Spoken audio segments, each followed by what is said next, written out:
going on, Jerome's? So, had a couple hours to digest whatever the hell happened on Monday night against the Bears. How does the opposition not score a touchdown, score 12 points, and you lose? I don't know. But either way, you know what we're all about on this channel. We're all about fun, some entertainment, a couple chuckles, and here we are. All right, so win, lose, or draw, we're here. For good or for bad.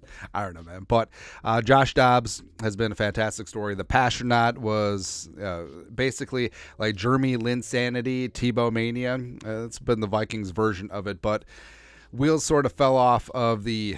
Well, that's not a good analogy because not really wheels on a... Well, there is wheels on a space shuttle because it literally lands like a plane. Doesn't matter. But...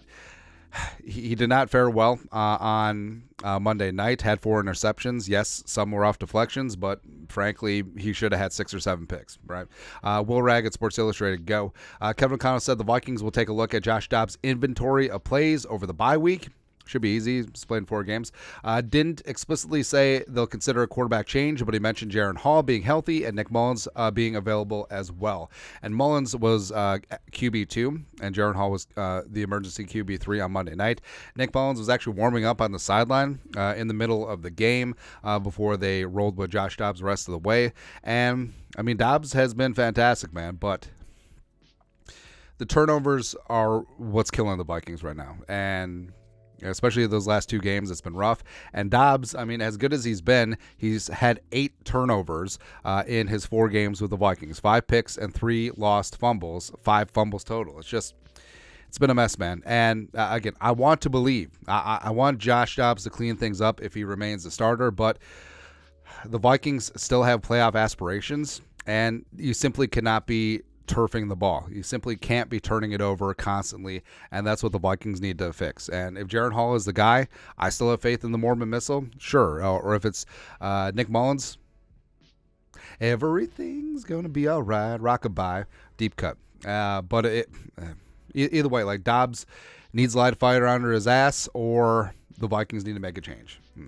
Also, all right, so Jordan Addison, filling in for Justin Jefferson. He's done well as wide receiver 1.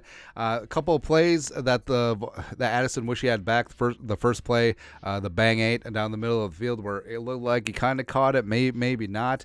Probably not enough to challenge, as well as that deep shot where he got wide open on the double move against Kyler Gordon. But unfortunately, the pass was a little bit off, and also Addison didn't keep his feet in bounds, but Addison did take ownership of the situation. Andrew Kramer strip, go. Jordan Addison was the last Viking at his locker, still in pads about 30 minutes post-game. I asked him what plays he was thinking about.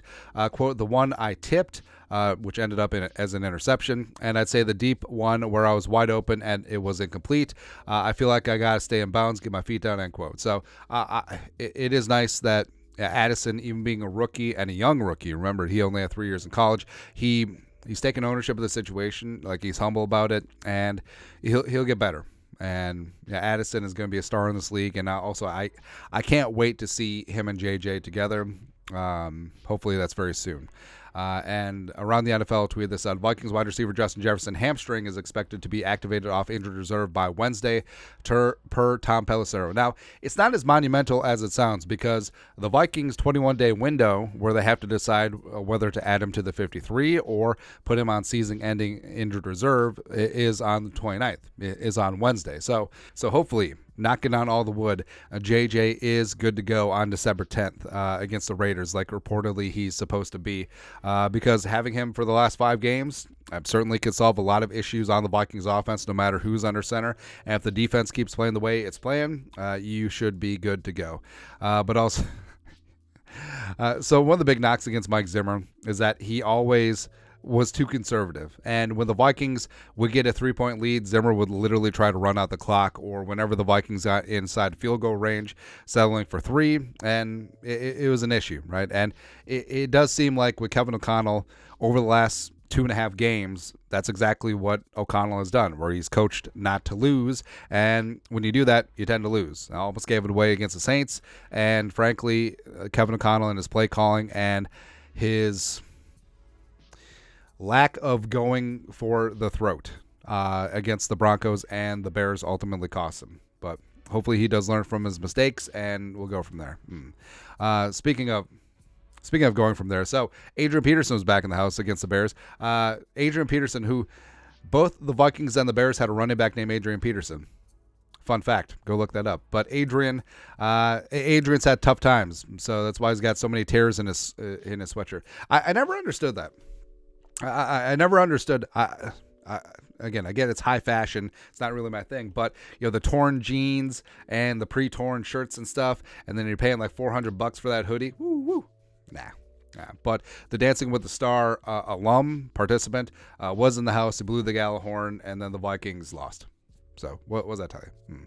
Also around the NFL. So Frank Reich got the axe, 1 and done, 1-10 in his only season with the Panthers. Now, Carolina is a tough spot because David Tepper, both with the Panthers as well as with the soccer team, like he's very quick to axe his coaches and managers. And also, what's insane, so David Tepper obviously doesn't have to worry about money, hedge fund guy, billionaire, etc. But he's paying Matt Rule and Matt Rule's staff. Now he's paying Frank Reich and Frank Reich's staff, and now he's going to be paying the new head coach and the new head coach's staff. So next year, and also in subsequent years, they're going to be paying for 3 head coaches and 3 coaching staffs.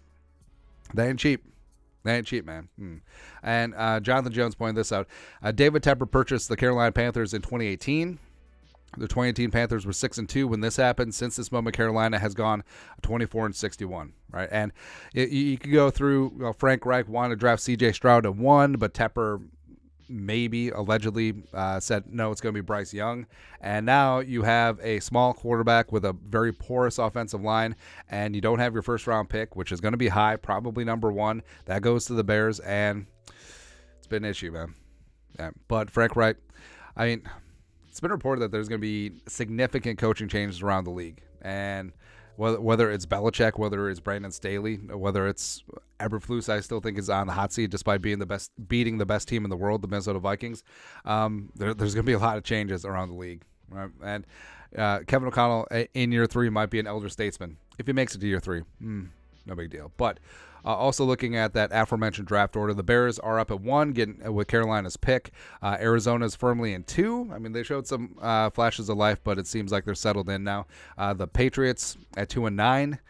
I mean, the Patriots may be in position to get themselves their future franchise quarterback, but will Belichick be there? Probably not. No, I think Belichick either gets fired or traded to the Chargers or the Commies, one of the two. Chicago is at 4 with their own pick, so 1 and 4 wanting some more. Probably take a quarterback, and then probably, Olu Fanashi, the tackle from Penn State, or do they maneuver and take Marvin Harrison Jr.? Don't know. Washington, I do like Howell, but if you can upgrade quarterback, sure, go ahead. Or this could be like a Jared Verse spot where they're trying to replace Chase Young and Sweat.